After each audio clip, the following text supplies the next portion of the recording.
Ah, qué aburrición. No puedo creer que hayas estado tan aburrido que le pagaste por 1 hora a un estudiante de filosofía y letras para que discuta con vos sobre series. Ah, error. Le pagué media hora para que discuta con nosotros sobre series y media hora para que nos traiga birra. La mejor idea que has tenido. En todas las vacaciones. ¿Por qué me la destapa? No te dije que me la trae destapa. ¿Crees que te raje? Anda a buscar el ministerio de trabajo de después, Gil. Raja, raja acá, raja, raja.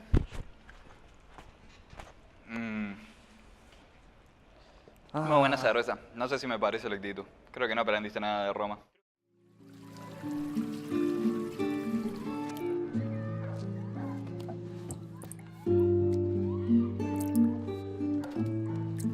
¿Qué haces?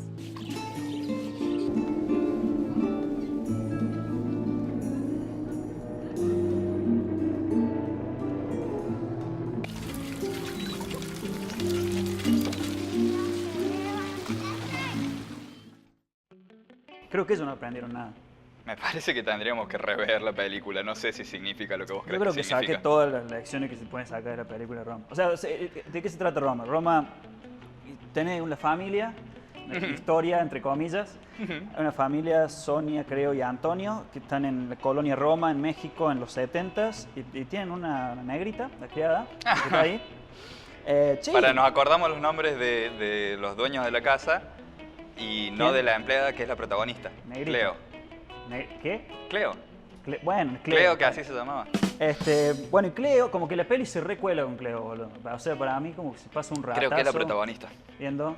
Cleo, que es la protagonista. Sí, que me no parece es china. ¿Ves que me decía a mí vos sos racista? Cleo se llama, pero no es china. Es una negrita que habla como otro idioma, no sé, ese invento que tienen ahí. Mixteca. Mixteca, bien.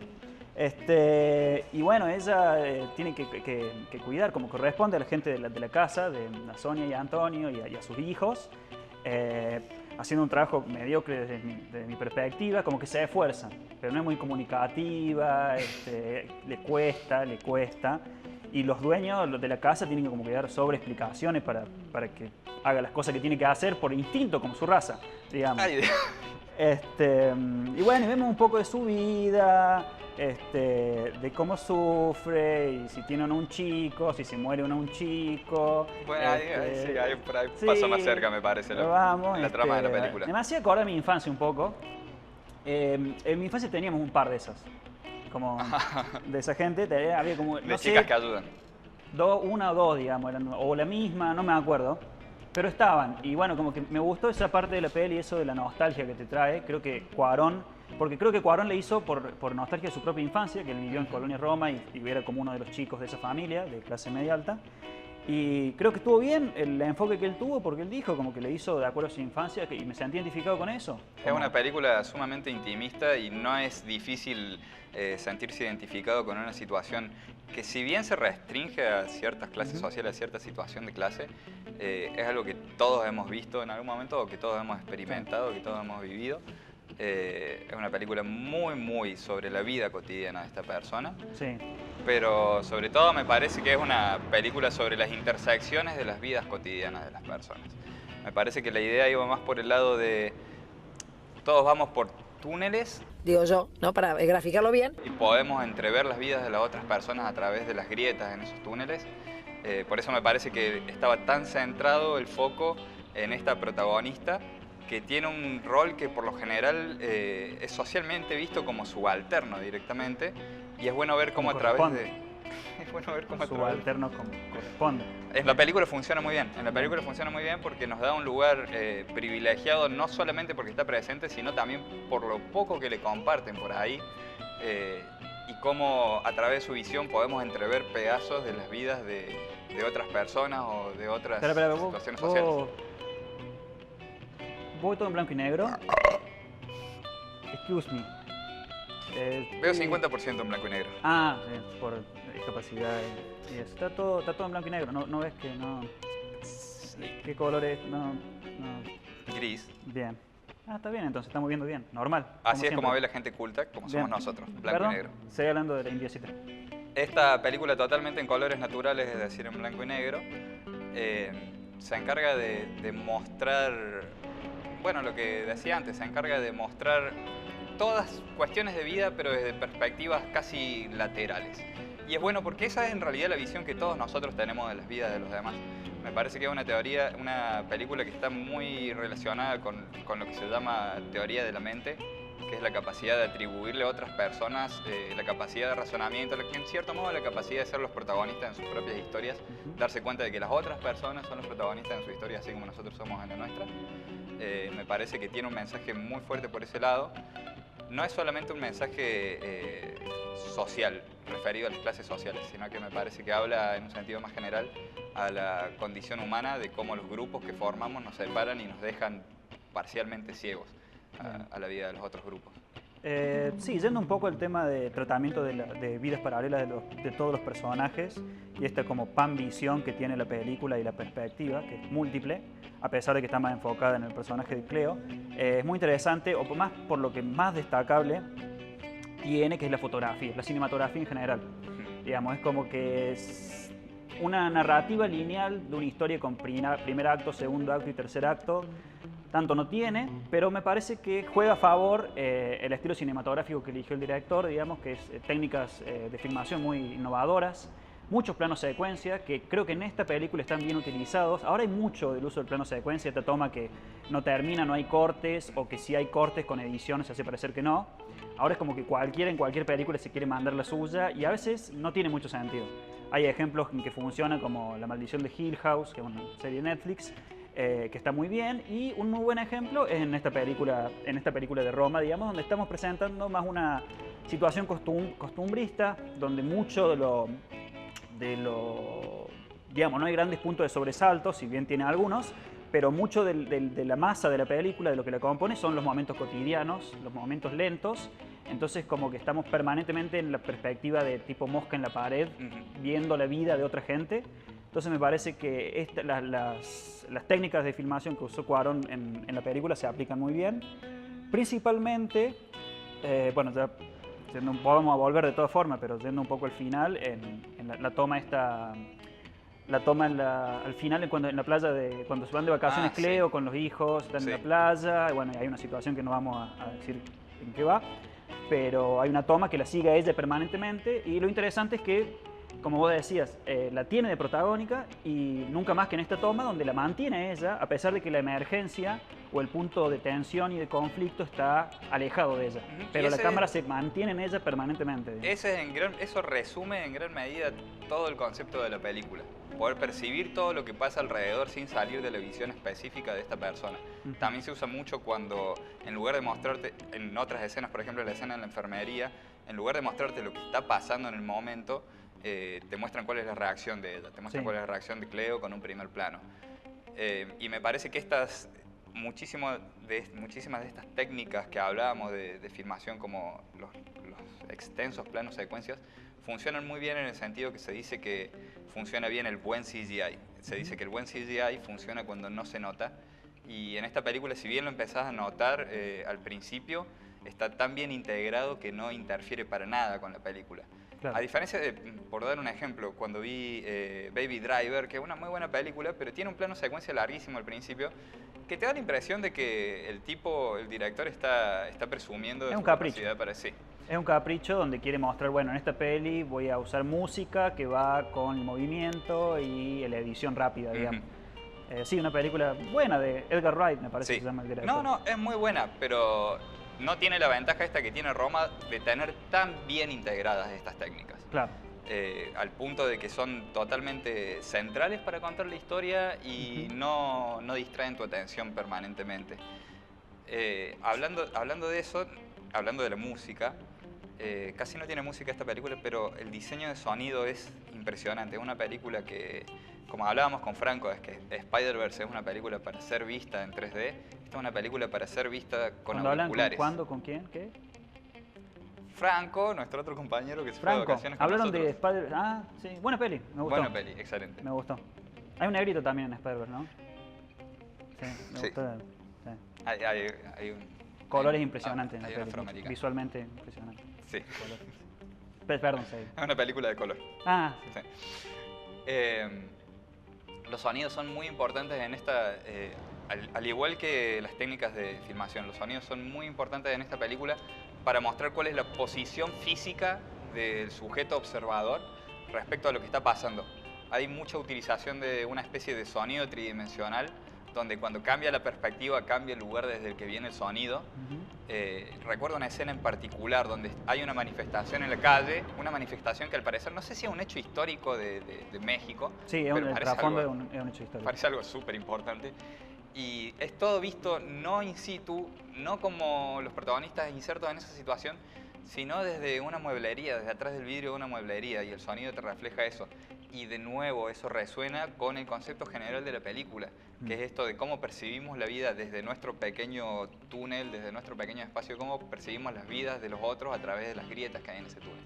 Me parece que jugó muy a favor este aspecto que mencionaba de la película, que puede pasar desapercibido, ¿no? Yo creo que no, pero tal vez sí.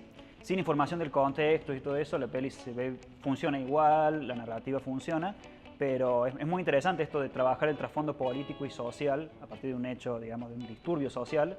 De una manera totalmente lateral. Sí, de una manera lateral, de un trasfondo, digamos, parecido a una operación tipo la de, creo, Bolaños, también mexicano, en Amuleto, que hace también un problema en la Universidad de México mientras tenía un personaje encerrado en un baño, creo que estaba como...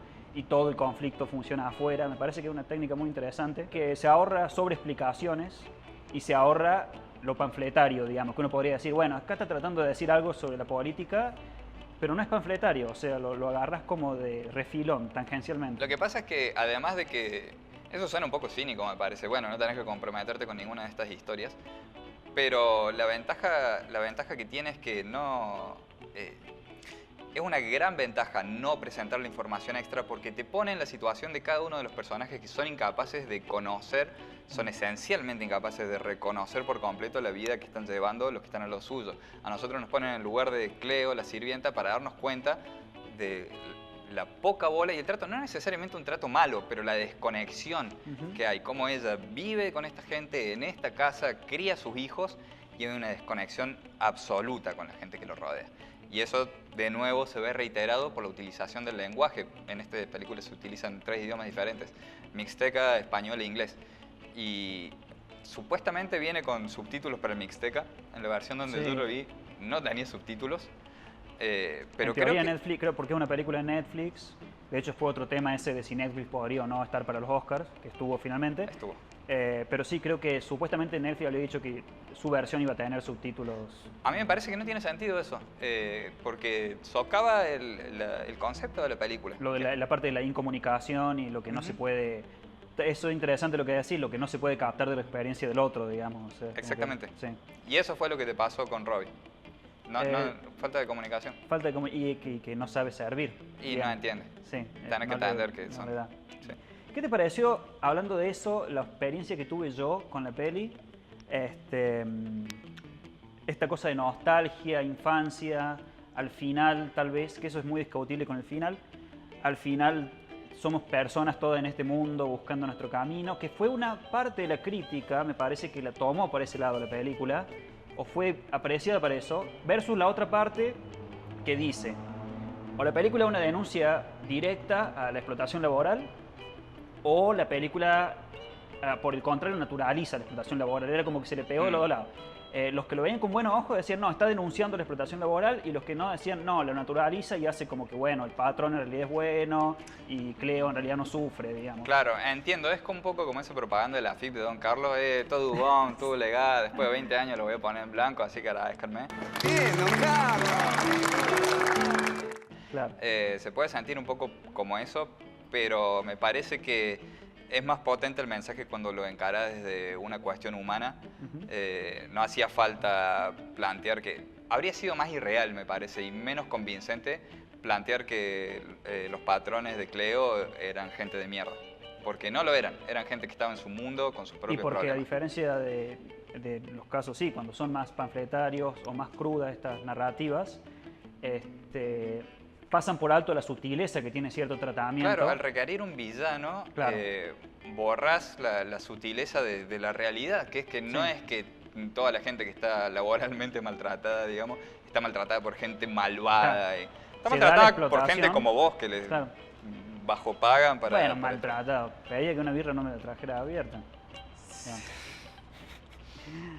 Está bien. Me pide que lo ponga en blanco, Que le da las manos y se encima agarran que del soy codo. un amigo, Se le van a quiero hacer- dar laburo, ¿ves? Sí, No, me parece que tenés razón. sí. ¿Algo más sobre Roma que te haya interesado? Me hace acordar un poco a lo que planteaba Lucrecia Martel sobre la película de La Ciénaga. ¿Quién es Lucrecia Martel? Una que iba a dirigir Black Widow, pero parece la que... directora de Black Widow. Sí, ¿Dirigió no le Black daba Widow el al final? pine y... No, sí. no, Qué bueno no lo visto toma. esa película de Black Widow dirigida por Lucrecia Martel. Una fiesta. Si yo fuese Marvel le da toda la cara a Lucrecia Martel. Sí. Lo que planteaba Lucrecia sobre esa película era que ella la había basado en gran medida sobre sus experiencias en la infancia, aunque esa película no es específicamente sobre la relación con la servidumbre, digamos, pero lo que ella había reflejado en esos aspectos lo tomaba de su experiencia personal. Pero haciendo la salvedad de que ella no quería hacerlo desde el punto de vista de la empleada doméstica, digamos, porque ella nunca estuvo en esa posición. Es bastante respetable en Es realidad la totalmente posición. respetable, Sí. pero de todas maneras me parece que en Roma está bien hecho. En Roma funciona. Por lo menos hay una... Se nota que hay una especie de trabajo de investigación y de ocuparse de, bueno, si vas a hablar de alguien que pertenece a un espacio que no te corresponde o te va a poner en un lugar que no te corresponde, por lo menos infórmate de eso y trata de acercarte a algo de eso. Ujú. Pero bueno, también es respetable la posición de Martel, digamos. Sí, totalmente. Mientras funcione, funciona, pero no es un riesgo que siempre sale, no es un riesgo que siempre dé frutos. En este caso los da. Roma creo que es una película muy recomendable, es hermosa estéticamente. Y por ahí, para las personas que no estamos tan atentas a los aspectos más complejos del cine, está bueno ver esta película para ver, aunque sea cuestiones de la cinematografía y del sonido, que son cosas Sí. a las que muchas veces no le prestamos atención.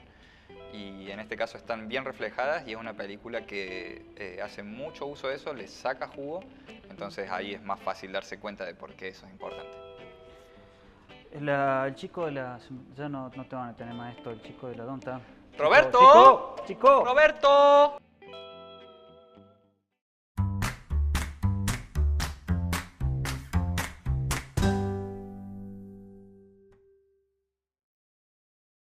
Y la verdad que a mí no me divierte estar viendo gente que en una reposera de Mar del Plata, porque son bestias, porque no tienen el mínimo de educación,